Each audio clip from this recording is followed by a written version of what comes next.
Tovi, et aïe wanu toto yo. Zenu waton le bi kui.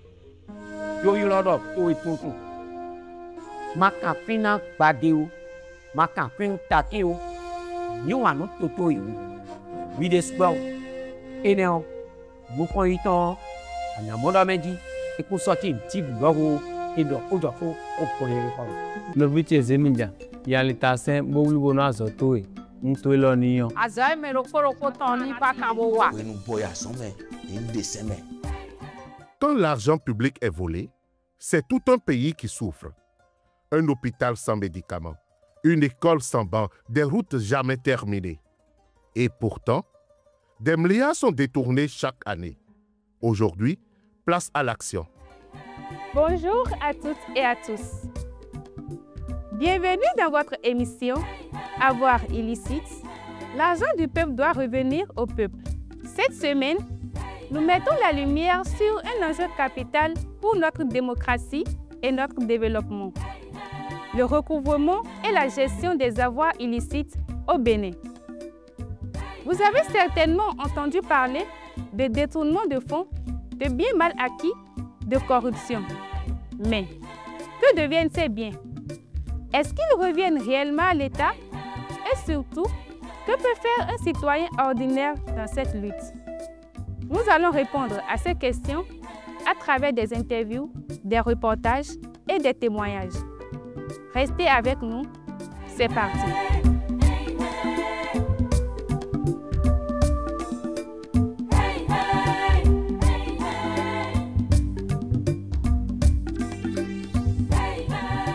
Dans les rues de Cotonou, Parakou et Boïkon, nous avons posé cette question simple.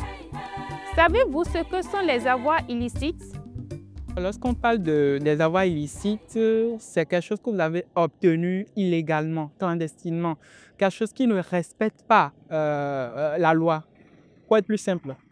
Avoir illicite, selon moi, c'est le fait de s'enrichir peut-être sur le dos de l'État ou d'une personne. Donc, moi, et des thèmes de Bédimé, de Djidjemé, de tout. Fille de nous, bah, question, aïe, bah, tout le monde a salaire, ton couille salaire. Pour mériter, nous, mon coton là, ouais, qu'on nous disait, salaire, ton. Je sais qu'un avoir illicite, c'est un bien mal acquis. C'est tout ce qui est acquis de façon illégale, illégitime. Ça peut concerner de l'argent. Ça peut avoir également trait aux biens immobiliers ou bien aux avoirs illégaux, en fait. Voilà. Ce sont des gens qui s'accaparent du bien du public. Voilà. Je suppose un exemple très simple et palpable. Le gouvernement de notre pays, par exemple, confie à une autorité, par exemple d'une ville, voilà, ou d'une commune, voilà, pour la construction des écoles ou la construction des infrastructures, par exemple. Mais on constate que voilà, une partie du budget a été réservée de côté pour voilà, des buts personnels et prendre une autre partie pour faire le travail. Voilà. Donc ça, c'est des avoirs illicites. Voilà, à voir ce qui t'appartient pas en réalité. Pour moi, les avoirs illicites, c'est tout ce que nous n'avons pas compromission. C'est tout ce que nous avons d'une façon pas équitable. Tout ce que nous détournons pour pouvoir en bénéficier d'une façon gratuite. Bon, selon moi, un bien illicite, c'est un bien acquis illégalement. Et un bien acquis illégalement est souvent mal géré et cela ne profite pas au grand public.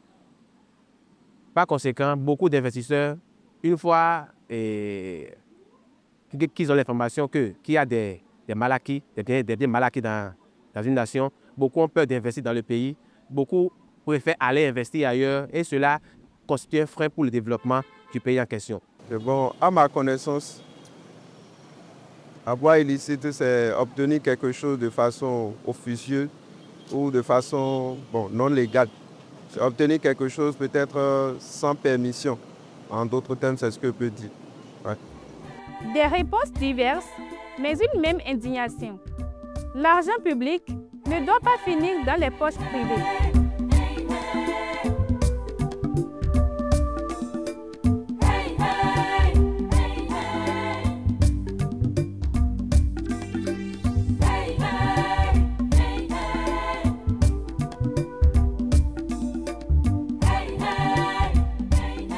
Pour aborder ce sujet, nous avons rencontré pour vous, chers téléspectateurs, un spécialiste. Magistrat, membre de la CENTIF, nous allons discuter avec lui des questions concernant des avoirs illicites. On appelle avoir illicite tout bien destiné à la commission d'une infraction ou utilisé à des fins criminelles ou provenant de la commission d'une infraction telle que la corruption, l'abus de fonction, le trafic de drogue, le blanchiment de capitaux, etc. Il faut préciser que comme bien, il peut s'agir des numéraires, c'est-à-dire de l'argent, des biens meubles ou des biens immeubles ou tout élément de patrimoine. Et très souvent, ces avoirs illicites sont dissimulés à l'étranger dans des paradis fiscaux ou cachés sous des prête-noms. Donc, lorsqu'on parle d'avoirs illicites, cela fait référence aux biens, à l'argent qui sont acquis par des moyens illégaux et genre tels que la corruption, le blanchiment d'argent ou d'autres activités criminelles. Connaissant le pays dans lequel nous sommes, je suis sûr d'une seule chose, c'est qu'il y a une constitution ou peut-être un institut qui est apte ou bien qui est délégué peut-être à gérer ces cas-là. Donc, je ne vais pas dire peut-être comment les choses là deviennent, mais normalement, il doit y avoir donc un institut ou bien quelque chose dans le genre qui va donc nous faire part donc de tel avoir saisi. Finalement, on a fait ci, on a fait ça avec. Avec le temps, bon, on a essayé de créer une école avec. On a essayé donc de mettre des hôpitaux sur place. On a essayé de faire telle ou telle chose avec. Donc, il devrait donc avoir quelqu'un responsable donc de ces saisies-là qui vont nous faire un retour donc aux contribuables. Selon, on a... En fait, ce que moi je dirais simplement, je demanderais à notre gouvernement de renforcer la lutte contre la corruption. C'est vrai, on en avait convenu ce vice. C'est-à-dire que ça a diminué un peu. Avec le gouvernement actuel, on a constaté qu'il y a moins de corruption. Mais moi, je lance encore un appel très fort et dire au gouvernement, il y a toujours la corruption qui sévisse. C'est vrai qu'elle n'est plus vraiment au regard de tout le monde. C'est vrai que c'est à l'abri du regard, mais il y a toujours la corruption. Et si on pouvait toujours développer une autre technique ou des sécurités pour lutter contre la corruption, je pense que ces avoirs illicites vont rabaisser et tout le monde va y profiter. Voilà. La loi prévoit contre les avoirs illicites une lutte qui vise à les saisir, les geler et les confisquer au profit de l'État afin d'empêcher la commission de nouveaux crimes et d'assurer la sécurité des personnes et des biens. La volonté politique de notre pays est perceptible et se traduit par l'adoption de la loi relative à la lutte contre le blanchiment de capitaux et le financement du terrorisme et autres tests nécessaires, ainsi que la mise en place des structures chargées de leur application, notamment la CENTIF, l'Agence nationale de recouvrement des avoirs confisqués et saisis, la Caisse des dépôts et consignations, la CRIET, la BEF, le Centre national d'investigation numérique, l'OCETID, etc. Et comme vous le savez, ces structures ou institutions sont déjà opérationnelles et jouent pleinement leur rôle. Voici comment un avoir illicite est récupéré. Enquête de la police judiciaire. Procès devant les tribunaux. Saisie des biens. Restitution à l'État. Réutilisation dans les secteurs prioritaires, éducation, santé, infrastructure. Selon moi, ces biens-là, ça sert à quoi au juste? Je ne suis pas dans l'État, je ne peux pas savoir ce qu'ils font avec les biens saisis, les biens qu'ils ont récupérés chez les personnes illégalement, les biens que les personnes ont eu légalement. Je ne sais pas ce qu'ils font avec. Mais quand c'est saisi, on sait que c'est saisi. Vous voyez un peu? Et ça, bon, ce que je propose pour les saisies, c'est mieux d'investir ça dans notre pays aussi. C'est un peu... Et ça revient à ça. Quand tu saisis un bien que quelqu'un a acquis illégalement, vous prenez ça, vous investissez ça dans notre pays. C'est peut-être un plan Bon, je ne sais pas. Aujourd'hui, ça va servir à aider ceux qui n'en ont pas, les pauvres, ceux qui ne sont pas capables de s'offrir une vie un peu meilleure. Est-ce que nous, on a une connaissance claire de ce que ça devient? Les biens saisis, nous apprenons qu'après, on les met en vente. Mais est-ce que ça se passe effectivement? Point d'interrogation.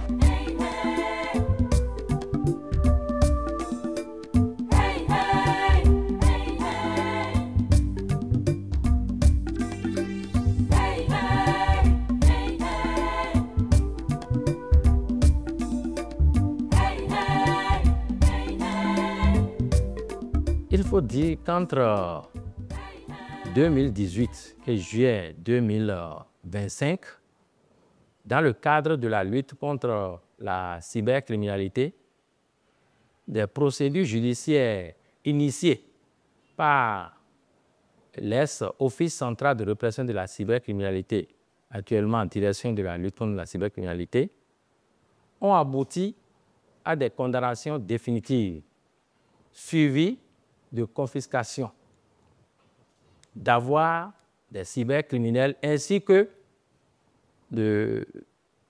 plusieurs de leurs biens, meubles, voitures et motocyclettes, et immeubles, parcelles bâties et non bâties. Ces avoirs illicites découverts sur les comptes bancaires des personnes poursuivies et en numéraire lors des perquisitions sont déposés à la Caisse des dépôts et consignations.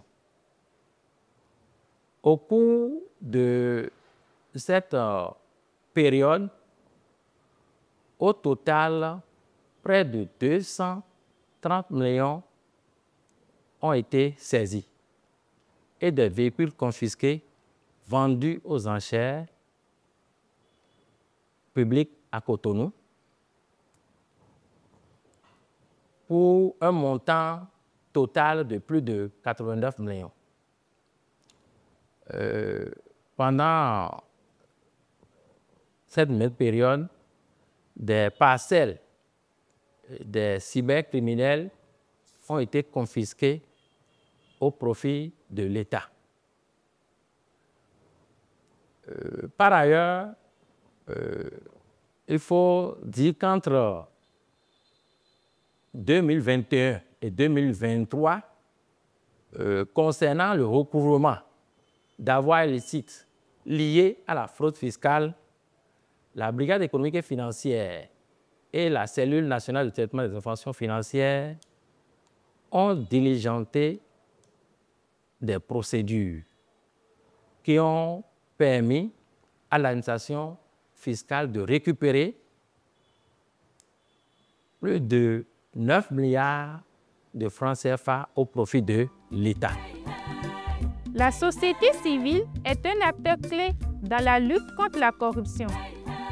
Monsieur Orugani Rigobert nous dira le rôle qu'elle joue dans cette bataille de recouvrement et de gestion des avoirs illicites au Bénin. En tant qu'organisation de la société civile, notre rôle est d'abord de sensibiliser les citoyens sur leurs droits. Notre rôle est de surveiller les institutions et notre rôle, c'est d'exiger la transparence sur la gestion de ces biens récupérés, car l'argent volé doit revenir à la communauté. En d'autres termes, qu'est-ce que je veux dire? Lorsque les biens sont illicites, en tant qu'organisation de la société civile, d'abord, j'ai cité 3 rôles que nous devons jouer. Et il y a des rôles secondaires que nous devons jouer qui sont comme, par exemple, nous devons renforcer notre capacité. Nous devons savoir, en tant qu'organisation de la société civile, c'est quoi on appelle recouvrement des avoirs. C'est quand nous allons connaître cela que nous pouvons, par exemple, mener des actions. Nous devons chercher à nous informer sur les avoirs recouvrés. Pourquoi? Parce que, en tant que citoyens, nous avons besoin de connaître ce qui est pris comme décision. Et la loi sur le blanchiment des capitaux et le financement du terrorisme en République du Bénin, en son article 177, dit que tous les avoirs, c'est-à-dire les décisions qui recouvrent les avoirs, doivent être publiées au journal officiel. Alors, en tant qu'organisation de la société civile, notre rôle, c'est de voir déjà au niveau du journal officiel quelles sont les décisions qui sont prises concernant le recouvrement des avoirs. C'est lorsque nous connaissons maintenant, nous sensibilisons et nous surveillons les institutions qui sont chargées de faire ce recouvrement et comment ces biens seront gérés. Nous essayons de faire une veille sur ces biens recouvrés. Aujourd'hui, nous ne connaissions pas ce qu'on appelle les avoirs illicites. Même quand on parlait de recouvrement des avoirs, cela n'était pas entré dans le quotidien des Béninois. Mais avec la création de l'agence de recouvrement des avoirs illicites et confisqués en RACS et les organisations de la société civile telles que Social Watch, nous sommes en train de faire un travail en synergie pour faire connaître qu'en tant que citoyens, nous avons un droit de regard sur ces avoirs recouvrés. Il y a des cas que moi je ne vais pas citer ici. Ces cas-là, lorsque nous voyons, nous lisons les décisions de justice, nous avons vu et nous avons écouté les informations et tout ça. Mais qu'est-ce que cela a donné par la suite après la saisine par la justice? Donc, en tant qu'organisation de la société civile, c'est notre rôle de savoir ce que ces avoirs saisis ou confisqués sont devenus. Donc, j'exhorte toutes les organisations de la société civile engagées dans la lutte contre la corruption de travailler en synergie pour que les avoirs illicites et recouvrés soient vraiment gérés, que le suivi, la veille se fasse en synergie pour que ces avoirs illicites ou recouvrés puissent être profitables à toutes les Béninoises et à tous les Béninois. Le recouvrement des avoirs illicites, c'est une exigence citoyenne. Un message du projet d'action de sensibilisation et de plaidoyer pour le recouvrement et la gestion des avoirs illicites en République du Bénin. Corruption, blanchiment d'argent, fraude fiscale, détournement de fonds publics, financement du terrorisme, cybercriminalité. Chaque crime financier vole à la nation ce qui lui appartient. Pour accroître les investissements et améliorer les conditions de vie de la population béninoise, il est nécessaire d'assainir l'environnement des affaires en décourageant les profits illicites. Derrière chaque marché truqué, chaque pot de vin, chaque transfert illégal, il y a une route ou un centre de santé qui n'est pas construit, une entreprise qui ferme, une famille qui s'appauvrit. Pour nos enfants, pour notre avenir, ensemble, disons oui au recouvrement intégral de l'argent et des biens issus de la corruption et du crime. L'argent issu du crime financier doit être récupéré pour la construction de l'avenir de notre nation, le Bénin. Ceci est un message de Social Watch Bénin avec l'appui technique de la CENTIF Bénin et le financement du Diaba. Je pense que le rôle de la jeunesse dans la lutte contre ce phénomène, c'est tout d'abord de prendre conscience du vice que cela représente, que cela porte atteinte à l'image de la jeunesse. Donc d'abord prendre conscience du fait que cela est une mauvaise chose. Et la seconde chose que la jeunesse devrait faire, c'est de se contenter de ce qu'elle fait et de ce qu'elle mérite. Donc, se contenter des fruits de ses efforts et ne pas vouloir s'approprier de quelque chose illicitement. Donc, savoir que pour avoir quelque chose, il faut se battre pour l'avoir et non voler en griffe. D'abord, ce phénomène, c'est une très mauvaise chose et il faudrait que nous, en tant que jeunes, nous puissions prendre conscience de cela et œuvrer à ce que cela ne puisse plus être effectif.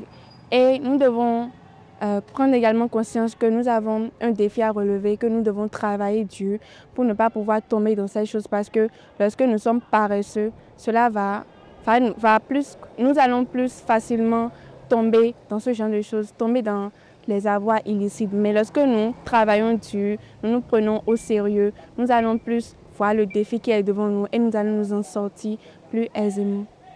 Le rôle d'un citoyen dans la lutte contre ce fléau, c'est déjà de commencer par sensibiliser, par la sensibilisation, c'est-à-dire le bouche à oreille.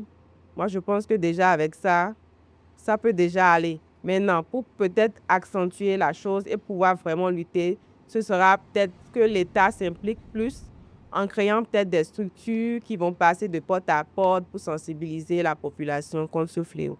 Vous n'êtes pas sans savoir qu'il y a des lois qui existent à propos de ce fait-là. Donc, c'est manque d'application qui amène ces gens d'avoirs illicites que nous constatons au Bénin. Je veux parler également, il y a un terme qu'on utilise souvent, on parle de blanchiment de capitaux. Voilà.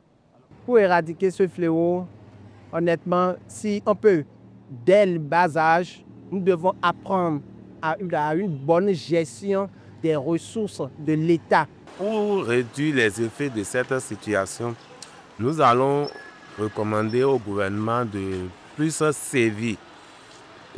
C'est-à-dire, dès qu'un individu est pris ou bien est dénoncé, que la justice aille jusqu'à son terme, qu'on ne laisse plus impunis les corrupteurs de notre nation. Pour réduire l'effet de cette situation dans le pays, il faut renforcer le système de lutte contre la corruption, mais aussi il faut vulgariser l'éducation à la citoyenneté à travers encore les écoles et collèges. Il faut une éducation de base. Il faudrait que déjà, au niveau des enfants à la maison, on commence par les éduquer à cela. Notamment, il y a des types d'enfants qui ne font que pleurer sur des objets qui ne leur appartiennent pas. Et c'est ça eux veulent prendre. Il faudrait que dès le bas âge, on puisse éduquer les enfants à se contenter rien que de ce qui leur est destiné et à ne pas vouloir forcément prendre ce qui n'est pas à eux. Merci. Corruption, blanchiment d'argent, fraude fiscale, détournement de fonds publics, financement du terrorisme, cybercriminalité. Chaque crime financier vole à la nation ce qui lui appartient. Pour accroître les investissements et améliorer les conditions de vie de la population béninoise, il est nécessaire d'assainir l'environnement des affaires en décourageant les profits illicites. Derrière chaque marché truqué, chaque pot de vin, chaque transfert illégal, il y a une route ou un centre de santé qui n'est pas construit, une entreprise qui ferme, une famille qui s'appauvrit. Pour nos enfants, pour notre avenir, ensemble, disons oui au recouvrement intégral de l'argent et des biens issus de la corruption et du crime. L'argent issu du crime financier doit être récupéré pour la construction de l'avenir de notre nation, le Bénin. Ceci est un message de Social Watch Bénin avec l'appui technique de la CENTIF Bénin et le financement du Diava. Voici comment un avoir illicite est récupéré. D'abord, l'enquête de police permet d'identifier les biens illicites et d'en rassembler les preuves. Ensuite, lors du procès devant les juridictions, le ministère public démontre que les biens sont d'origine illicite. Puis, les biens sont confisqués par décision de justice. Après cela, les biens confisqués sont récupérés par les autorités compétentes. Et enfin, les biens confisqués, les biens récupérés du moins, sont réutilisés dans les secteurs prioritaires, à savoir sécurité, éducation, santé et infrastructure.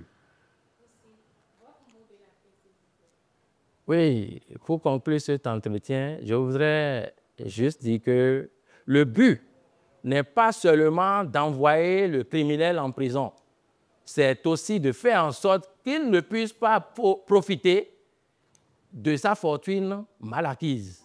Récupérer les avoirs volés, c'est bien. Mais les gérer avec transparence, c'est encore mieux. C'est pourquoi nous appelons à une gestion participative et publique de ces ressources. Les citoyens doivent savoir combien a été récupéré, comment cet argent est utilisé. L'argent public n'appartient pas à quelques-uns. Il appartient à nous tous. Informez-vous, mobilisez-vous, dénoncez les biens mal acquis et leurs auteurs. Ensemble, faisons du recouvrement des avoirs illicites une victoire collective. Merci de nous avoir suivis et à bientôt pour une nouvelle émission citoyenne.